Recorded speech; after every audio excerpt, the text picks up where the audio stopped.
Nosso papo aqui no Também estúdio. É cultura. Também é cultura, curiosidade. Então vamos falar sobre coisa séria agora, um assunto polêmico, um assunto que incomoda muita gente.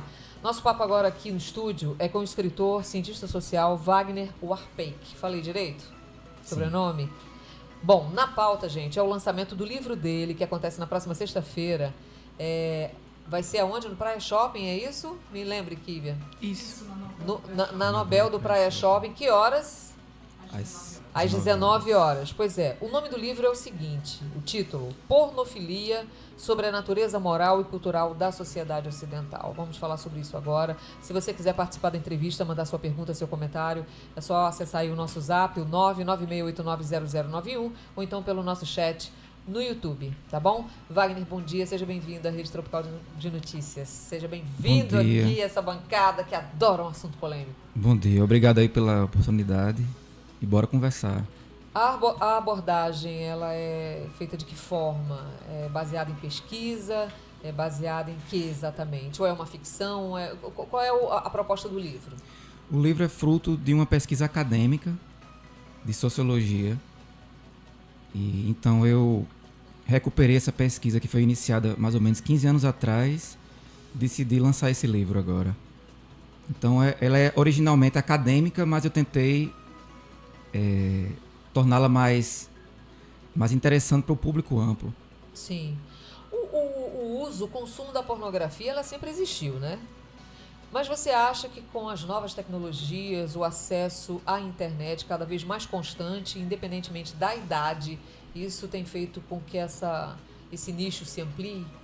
Com certeza. Na década de 90, com a internet, a indústria pornográfica, que já era bilionária, né? Já tinha bastante venda de produtos, ela aumentou bastante com a internet. Hoje em dia é só um clique, né? Num site, você já vê um filme gratuitamente. Então, sem dúvida, essa demanda encontrou uma oferta que nunca antes houve, né? Sim. E de onde vem essa desculpa, Franklin, mas é só para complementar. De onde vem essa demanda? De onde vem esse desejo, né? Essa coisa meio voyeur, né? Que cada um de nós temos, uns mais, outros menos. De onde vem esse desejo? Carências de outras coisas, de outros fatores que envolvem a vida da gente? São carências emocionais, você acha? É exatamente tentar entender essa demanda, de onde vem, como ela é gerada. Esse é o foco do livro. Ao longo da história já tentaram explicar isso de várias maneiras, muitas hipóteses, né? Hipóteses mais psicológicas, mais psicanalíticas, mais morais também, né? E o meu livro eu defendo a tese de que criou-se uma cultura sexual ao longo do tempo, ao longo da história do Ocidente. O foco é o Ocidente, não é a humanidade inteira. Criou-se uma cultura propensa à pornografia. E isso de maneira, um estudo racional, né? Com esse esforço, esse empenho de ser racional, frio. A intenção não é condenar nem defender, né, moralmente a pornografia. Simplesmente estudar um objeto. Mas é um mercado enriquecido e consumido e assim, mantido pelos homens, né? A maior parte desse público é composta pelo público masculino. Sem dúvida. Né? Certamente o maior público é o público masculino heterossexual. Sim. Inclusive esse é o foco maior da pesquisa. O que explica isso? É uma longa resposta, mas sintetizando, também não quero dar muito spoiler do livro, mas sintetizando, criou-se essa cultura, como eu disse anteriormente, uma cultura onde inicialmente, eu coloco aí, já ali na antiguidade, começa a se formar uma ideia, uma certa obsessão pelo sexo. Sim. E uma obsessão que, nos estudos, a gente vai ver que tem muito a ver com a religião. Sim, é cultural, é religioso, porque a permissividade masculina, ela é amparada por esses dois fatores, né? A gente vê que nós somos mulheres, né, Ninha? E a gente sabe muito bem o que a mulher não pode. Quando uma mulher fala palavrão, ela é logo julgada. Agora, um homem que fala palavrão é macho. Isso aí é como é que é, uma característica positiva. Pô, o cara é macho, agora uma mulher falar palavrão, uma mulher que se expõe, que tem, que gosta de, por exemplo, que gosta de treinar e gosta de exibir sua rotina e usa biquínis e posta vídeos e fotos com biquíni, ela é sempre criticada porque ela está exibindo o corpo, e homens que fazem exatamente a mesma coisa não têm a mesma crítica, não recebem a mesma crítica.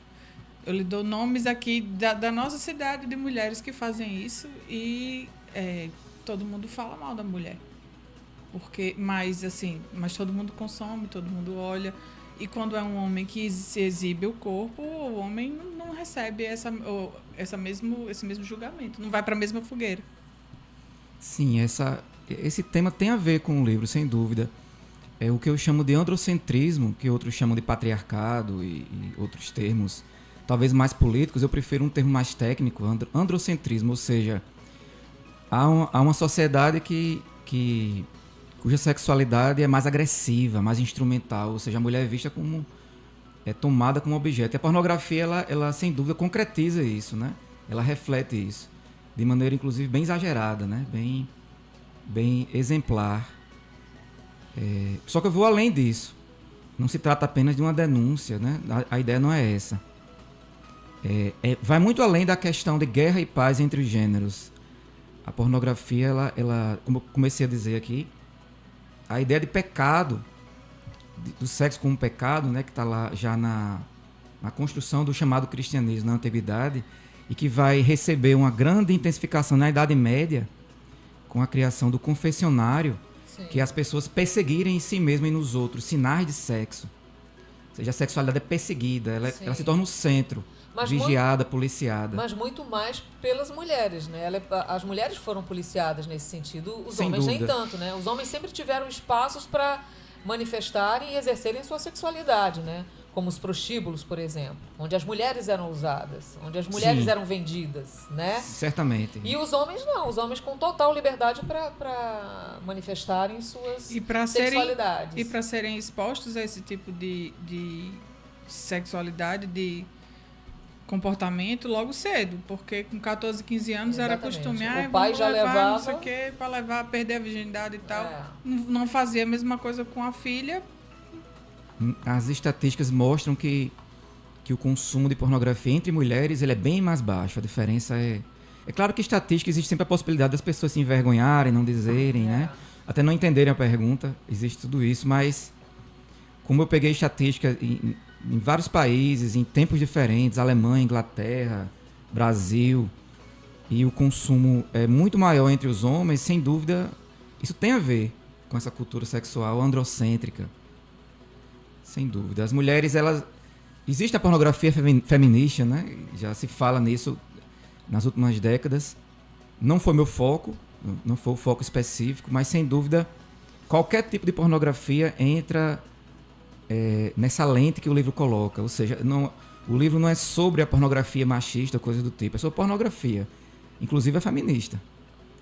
Porque ela também funciona nesse registro do sexo como algo maldito, profano, entende? Sim. Algo que as pessoas escondem, que é um tabu. Mas a pornografia feminista, ela tem um teor lésbico ou hétero? Eu acho que os dois, né? Os dois?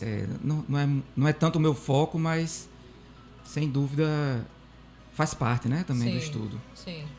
Ô Wagner, eu tenho algumas curiosidades aqui. Primeiro fui pesquisar pornofilia e esse termo não existe. Queria que você explicasse ele, né? Existe. A razão e o porquê. Passou a existir agora. Passou a existir agora a partir do seu livro, né? É um neologismo. Depois tem uma estatística de que 10% da população é consumista, né? Mas tem um estudo também que diz que o consumo da pornografia é tão viciante quanto a cocaína. Você concorda? Exatamente. Inclusive, eu cito esse estudo, inclusive essa frase no livro. A hipótese de que as pessoas estão viciadas porque existe uma oferta de produtos e que a indústria pornográfica consegue viciar as pessoas. Essa é uma hipótese muito forte entre estudiosos do cérebro, da mente, né? Isso. E até grupos religiosos. Eu digo que isso tem a ver, claro que esse estímulo ele gera ele ajuda o vício a se estabelecer, mas o vício não se estabeleceria sem uma cultura E a coletiva. faixa etária mais consumista hoje é de pessoas de mais idade? É difícil dizer, não existe uma estatística tão específica sobre isso. Mas a última que foi feita no Brasil, se eu não me engano, a maior quantidade de consumidores eram homens com ensino médio, até o ensino médio, que estavam em relação de namoro ou casamento entre 30 e 40 anos, se eu não me engano. Eu realmente não tenho esse dado tão específico, mas é mais ou menos isso. Porque a crônica policial é rica em mostrar de vez em quando, né, essas operações policiais para combater a questão da pornografia infanto-juvenil, e via de regra o alvo são pessoas maduras. Ontem mesmo eu tenho um cidadão de 73 anos de idade, com um arquivo imenso dentro de casa de pornografia, né? Sim. Inclusive as pessoas pensam que pornofilia soa como pedofilia, né? É uma exato. espécie de patologia sexual, algo do tipo. Mas não, é um neologismo que... O porno vem de prostituta, né? Ele é um termo lá grego, da antiguidade grega, que é pornógrafos, que é escrito sobre meretrizes. O termo vem daí. E filia é atração, gosto, empatia por algo. Então é isso, atração pelo pornô. E sem dúvida a pedofilia entra aí, né? Mas no caso, o meu livro a intenção não é clínica, nem psicológica, no sentido de tratar disso como uma doença. Sim. Porque se há uma doença, podemos dizer que é uma doença coletiva. Se há uma anomalia, é uma anomalia civilizacional, porque a quantidade de consumidores é gigantesca. É a regra, não é a exceção. O homem, ele é um esteta por natureza e se atrai pelo belo ou por aquilo que é teoricamente vendido comercialmente como o corpo perfeito, a mulher perfeita e tal. Isso faz com que o homem se atraia pela pornografia? Sem dúvida. Sem dúvida, a grande oferta, a facilidade com que um adolescente, até uma criança vê num filme ou na internet hoje em dia, esse tipo de imagem, vai fisgar. Mas quanto mais a pessoa tiver essa propensão, mais a pesca é bem sucedida, né? Então as pessoas costumam colocar a culpa, vamos dizer, uma culpa na indústria pornográfica, que tem seus problemas, claro, né? Existem várias acusações e investigações, envolvimento com máfia, com sequestro de pessoas, muitas coisas que no livro até desenvolvo melhor. No entanto, botar a culpa na indústria pornográfica é esquecer dessa cultura que nós temos aqui. E uma cultura que é criada em casa, né? Criada na escola, ao longo do tempo, né? Das gerações. Da mulher como objeto, que tem a obrigação de ser bonita, senão ela não é mulher, né? Coisas Passa do por aí tipo, também, sem dúvida. né? Passa por aí. Se ela não for bonita, se ela não for linda, se ela não for a Miss Brasil, né? Ela já não tem, assim, grandes chances de ser, assim, o sonho de consumo daquele homem hétero nessa faixa aí que você diz, que é exatamente a faixa que consome a pornografia, né? E pessoas que estão comprometidas, né? Oficialmente. Isso que é Então, interessante. pois é. O que faz um homem que tem um relacionamento amoroso, seja amoroso, romântico, um casamento, enfim, uma vida sexual ativa, né? O que leva esse homem a procurar outros meios de se excitar e consumir a pornografia? É uma pergunta difícil. Eu acho que cada caso vai ter o seu mundo aí, né, de resposta. Mas, assim, dentro do meu foco, é mais sociológico, eu diria que, sem dúvida, essa ideia de que isso é normal, que é natural. Que ele pode tudo. O homem pode tudo, uma né? relação de instrumentalidade com o sexo também. Tipo, vou me aliviar aqui. Sim. Ele não vê aquilo como, vamos dizer, um envolvimento afetivo. A mulher já vê como... Tende a ver mais, né? Ou seja, ela se engaja mais na sexualidade como algo afetivo. E o homem, pela construção da masculinidade ocidental, ele é levado a ver o sexo como algo instrumental. Sim. Um alívio, né? E esse é o fato, né? Podemos, a partir daí, refletir E ainda, esbraveja e bate no peito dizendo, não, é porque eu sou homem, como se ele hormonalmente fosse superior. Não, porque minha e testosterona está elevada. Como se ele tivesse mais desejo do que a mulher. A mulher tem tanto o argumento desejo... do instinto, né? Do instinto animal. Sim, mas a mulher tem tantos desejos quanto os homens, só que os desejos das mulheres foram reprimidos desde sempre, durante séculos, né? O homem sempre teve uma revista masculina para comprar na banca de revista. A mulher nunca teve uma revista feminina com homem pelado para... Quando apareceu uma revista com homens nus, né, era para o público gay. Não era para o público feminino. Homossexual feminino. Ou masculino. Masculino, sempre para o homem. A indústria sempre foi feita para o homem, seja ele homossexual ou heterossexual. Se você chegar numa sala que tiver muitos homens e falar o nome Mia Khalifa, tá vendo? Mia Khalifa é uma musa, né, da indústria pornográfica. Ela, mesmo anos que já não faz mais parte, que saiu e não sei o que, ela ainda é referência. Os grandes magnatas da indústria pornográfica, caras bilionários, né, quase todos americanos, norte-americanos, eles são, como eu disse, homens, né, alguns inclusive processados, né, legalmente por... O cara da Playboy, como é o nome dele? Hugh Hefner. Só lembro do sobrenome. Não, Hefner já saiu. A Playboy, a VIP já é anacronismo, vamos dizer. Sem dúvida, a pornografia digital, ela superou a revistas, essas coisas que antigamente, né? Antigamente, ou seja, 3 décadas atrás, a minha geração ainda pegou muita revista em banca de jornal. Hoje em dia é tudo digital, né? Eletrônico. Não, como você falou, a Playboy mostrava a mulher, né? Como objeto de consumo. Mas não explicitava, né? Como as revistinhas de hoje que rolam por aí, as revistinhas digitais. É a chamada pornografia soft. Pois é, soft. Ela não trabalha tanto com o foco, o zoom, né? Isso. Esse zoom que virou, inclusive, já um cânone pornô. Hoje em dia, os filmes parecem até uma escavação ginecológica. É uma coisa muito interessante de ser estudada. Escavação ginecológica é maravilhosa. Essa foi ótima. Adorei. Eu uso esse termo. Eu uso esse termo para que as pessoas... paralela com o Kiwi aqui, eu demorei a entender, mas meu Deus. Ah, meu Deus do céu. Gente, olha, é muita coisa para se conversar. Você pode ficar com a gente no próximo bloco para a gente conversar mais? Com prazer. Né? A gente tem, o jornal vai até às 11h55, vai acabar um pouquinho, 5 minutinhos antes por causa da propaganda política, mas vai entrar agora o Repórter CBN, o intervalo comercial. Vai entrar agora, Felipe? Ou a gente ainda tem um minutinho? Tem que falar pra gente. Posso cortar agora? Então, Wagner, a gente volta no próximo bloco. Ó, se você de casa quiser participar, gente, o assunto aqui tá bom, tá quente, viu? Tá quente. 996890091, então pelo nosso chat no YouTube, participe com a gente. Vamos embora participar dessa entrevista? 11h30.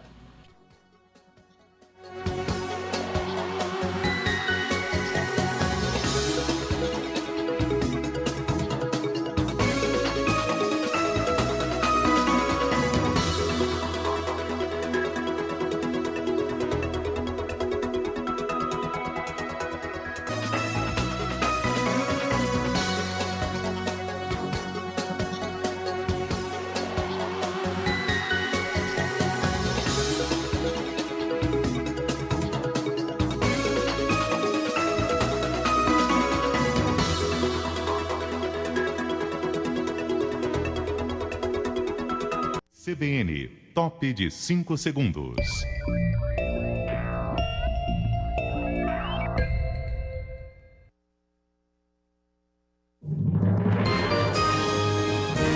Repórter CBN.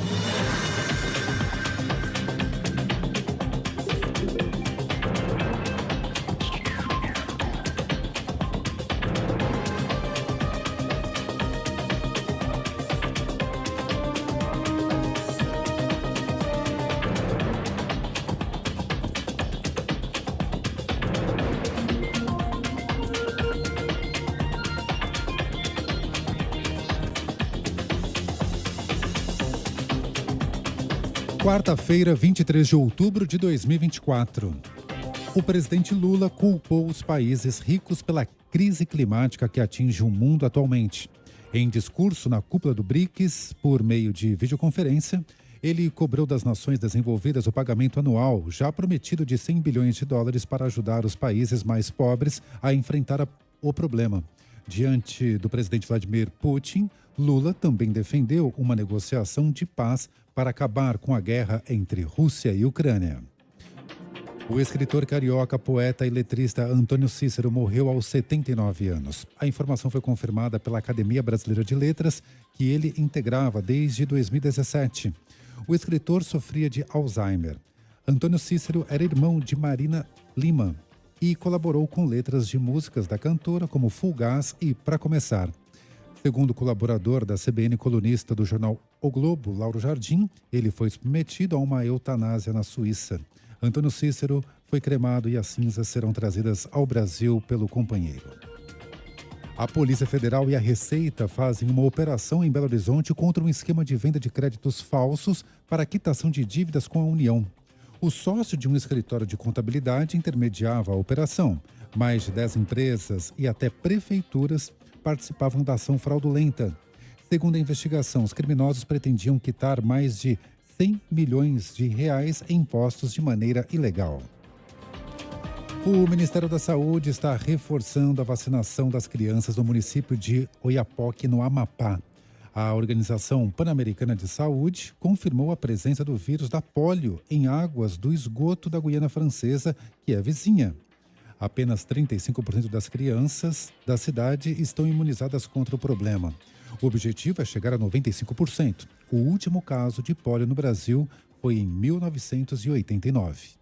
No horário de Brasília, 11h34. Repórter CBN. As principais notícias do dia, a cada meia hora.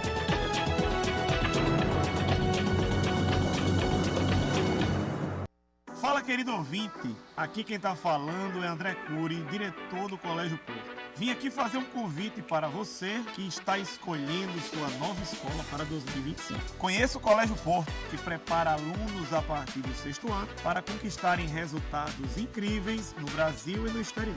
Agende sua visita pelo WhatsApp 996110016. Colégio Porto, comunidade que acolhe, resultados que se constroem. Nós vamos fazer a terceira ponte da Zona Norte.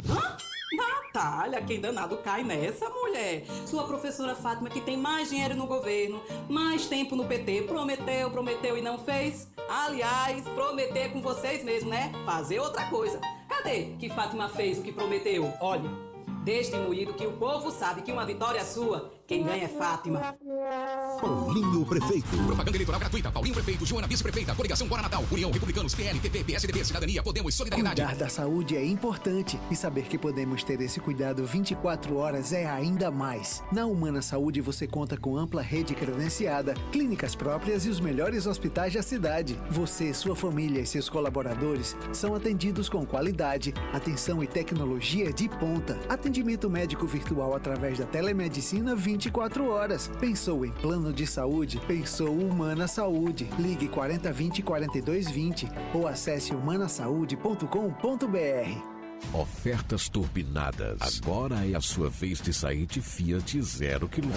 Não perca tempo. Garanta já o seu Fiat Cronos 2024 Drive 1.3 com mais de 10k de bônus com o seu usado na troca mais taxa zero. Chegou a hora de sair com aquele Fiat 0 km que você sempre quis. Vá agora mesmo numa concessionária Fiat ou acesse ofertas.fiat.com.br e garanta o seu. Paz no trânsito começa por você.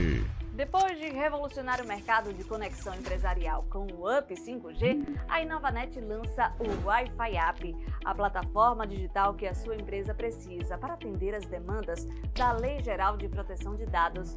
O Wi-Fi App é a solução inteligente para negócios da Inovanet, um sistema que fideliza o público e aumenta as suas vendas. É mais velocidade e a segurança que a sua empresa precisa. Inovanet, conectando gente.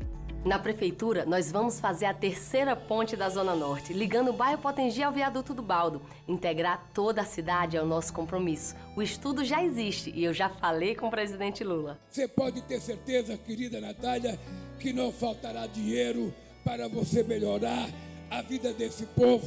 Natal é Natália. Vote 13. Coligação Natal Merece Mais. Federação Brasil da Esperança. PT, PV, PCdoB, MDB, PDT, PSB. Natália Prefeita 13. Milclei Vice. Atenção! Atenção! O novo Creta 2025 está chegando. E essa é a sua chance de garantir as últimas unidades do Creta na Terra Santa Hyundai. É agora ou nunca. Toda a linha Creta com bônus de até R$20 mil ou taxa zero. Mas só até quando durar o estoque. Não perca tempo. Visite nossa loja. Faça seu test drive. Avenida Prudente de Moraes 4011B, Lagoa Nova. Informações ligue 40030161. A paz no trânsito começa por você. O Instituto Maria Auxiliadora está com um super desconto para alunos novatos e é por tempo limitado. Corre que ainda dá tempo. Você não pode ficar de fora dessa. É contagem regressiva para os novatos. O Auxiliadora de Natal é uma escola católica que prepara o seu filho para a vida, onde o amor pela educação se encontra com sucesso. Educação de excelência, resultados extraordinários. Aproveite o desconto para alunos novatos e matricule já seu filho. Informações, ligue agora 4006-4350 e marque uma visita. Desperte seu potencial. Estude conosco. O agroindústria e o comércio em movimento. Pra mim, pra você tem apoio e desenvolvimento.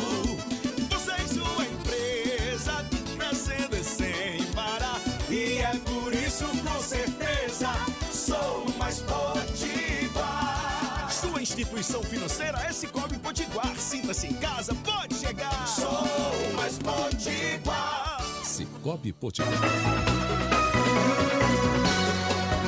Você está ouvindo Rede Tropical de Notícias.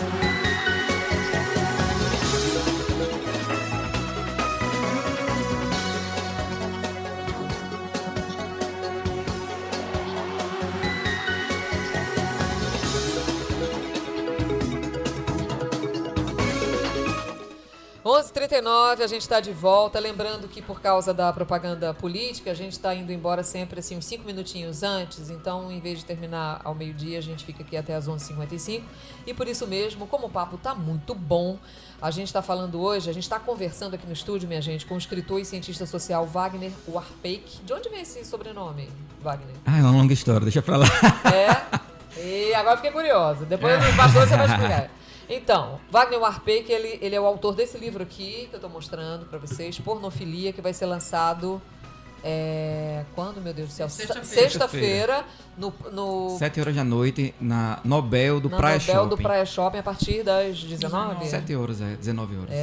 É Pornofilia, sobre a natureza moral e cultural da sociedade ocidental. Se você quiser participar da entrevista, mandar sua pergunta ainda, seu comentário, pelo nosso zap, é o 996890091, ou então pelo nosso chat no YouTube. A gente estava falando aqui nos bastidores sobre masturbação, né?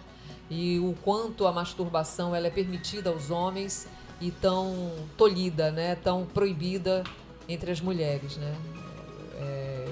Eu sou da década de 80, adolescência década de 80, infância década de 70, e sou a única mulher numa família de 3 irmãos. Eu lembro o quanto era permitido aos meus irmãos comprarem revistas pornográficas, assistirem a filmes pornográficos, e a mim tudo era proibido, né?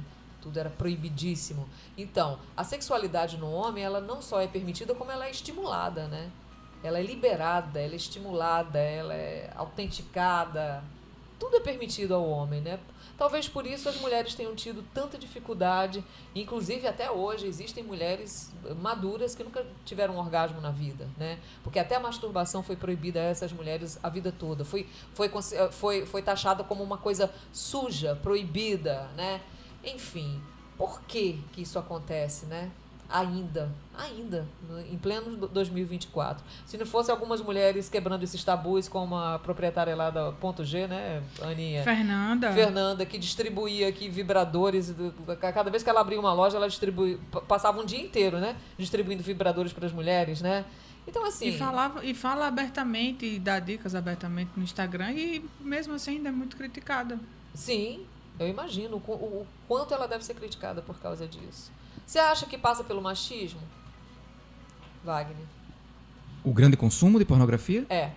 Sim, sem dúvida. Eu tento usar um termo mais técnico no livro, eu uso, na verdade, que é androcentrismo. Porque como se trata de uma análise, né, não de uma denúncia ou de um posicionamento político, eu preciso, então, trabalhar com conceitos mais racionais e explicar direitinho para o pessoal, né, que está lendo.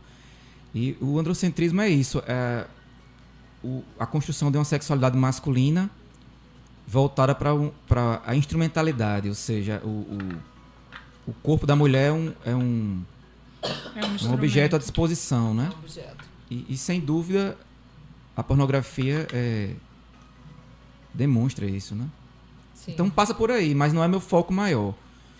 O foco maior vai muito mais o que eu considero que são as zonas, os ângulos cegos.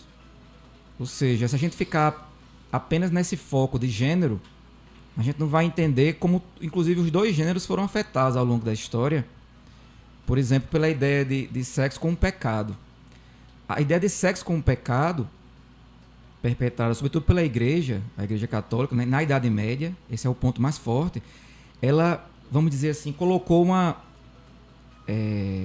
tornou a nossa civilização sexocêntrica. Sim. O sexo virou, mesmo com a ideia de reprimir e de policiar, gerou-se essa obsessão. Só né? para a mulher, né? Não. Não? De maneira alguma. Inclusive, O sexo só é pecado pra mulher. estudando os registros de confessionário, por exemplo, quando os padres, lá na Idade Média, onde durou o confessionário, né, e gerou-se essa maldição do sexo, percebemos que também os homens eram Sim, vigiados, né, e se vigiavam nesse falando sentido. do celibato, né? Tanto para freiras quanto para padres, né? O celibato realmente é a maior prova de que a Igreja Católica considera sexo pecado. O fato da mãe de Jesus Cristo ter carregado a vida toda a imagem e o estigma da virgindade também só carimba isso. Sim, sim. Sem dúvida tem a ver. E aí, com o tempo passando, né, veio os séculos seguintes e a minha ideia é de que essa atitude para com o sexo ela permaneceu, mesmo depois que a Igreja perdeu o poder, né? E então as instituições modernas, né, escolas, o próprio Estado, sob o pretexto de controlar a natalidade da população, né, ele foi gerindo, administrando a sexualidade das pessoas desde pequenas, né? Sempre dessa ideia de o sexo como algo a ser vigiado e proibido. No entanto, a ironia da história, é o que eu coloco no meu livro, é paradoxal isso. Esse querer proibir, querer abafar e reprimir fez com que o sexo ficasse mais forte. Essa é a ironia da história. Ou seja, criou-se uma obsessão pelo sexo. Você analisando, por exemplo, os nomes dos filmes e até livros, né, pornográficos, quando existiam ainda, hoje quase não tem, você vai ver que trabalha muito com a ideia de pecado, de proibido. Ou seja, esse gozo com o que é proibido. E se a gente for procurar, de onde vem isso, né? O adultério passa por isso, né? Também. É o gosto pelo proibido, E os que filmes alimenta o bastante adultério. Isso. Ou seja, o proibidão, né? Tesão pelo proibidão. É um dos tópicos do livro, inclusive. É um subcapítulo do livro com esse nome. Sem dúvida, essa sombra que se gerou, né? Você coloca o sexo como centro e isso gera uma sombra. E nessa sombra, essas proibições, tudo que é proibido e transgressor vai... Essa é a ironia da história. Não se trata de... a repressão é muito fácil, reprimiu, acabou, e agora as pessoas estão consumindo pornô porque estão reprimidas. Não é tão simples, é bem mais complexo. Sim. A repressão, a longo prazo, a fiscalização ou amaldiçoar o sexo gera sementes muito mais complexas do que apenas o cara foi reprimido, agora ele vai procurar. Como ele vai procurar? O que ele vai procurar? Porque, por exemplo, uma sociedade pode ficar propensa, por exemplo, a praticar o sexo. Praticar, concretamente.